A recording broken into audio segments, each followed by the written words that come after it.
তো ভিডিওটো এনে ধৰণৰ যে এই পৃথিৱীত আমি জীয়াই আছোঁ মানুহে কিয় কাজিয়া কৰে মই নাজানো। চাওকচোন এবাৰ আপোনালোকে ভাবি চাওক, এই পৃথিৱীখন কেতিয়াবা ধ্বংস হ'লে কি হ'ব? আমি যেনেকৈ এতিয়া জীয়াই আছোঁ, ইজনৰ লগত সিজনৰ লগত কথা পাতি জীয়াই আছোঁ, যদি মানুহ নোহোৱা হৈ যায় এই পৃথিৱীত আপোনালোকে কি ভাবিব? আপোনালোকে লগ পাব জানো মানুহ? কি হ'ব? এই কথাটো ভাবি আজি মই নিশ্চয় বহুত মনটো বেয়া লাগি আছে। কি হয় নাজানো দেই, কাৰণ মানুহ মৰণশীল হৈ জানো, কিন্তু কেতিয়াবা যি বিজ্ঞানীসকলে কৈ আছে যে পৃথিৱী কেতিয়াবা ধ্বংস হ'ব পাৰে। যদি ধ্বংস হয় কেতিয়াবা কি থাকিব এই পৃথিৱী ধ্বংস হৈ পৃথিৱীয়ে নোহোৱা হৈ যাব।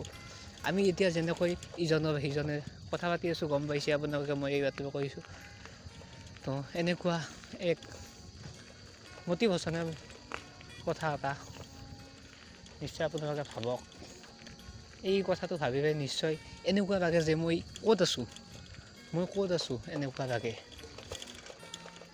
সঁচাই দে, কি কথা এইটো ভাবিলে মন চন আগাবে পগলা হৈ যাওঁ মই নিজে।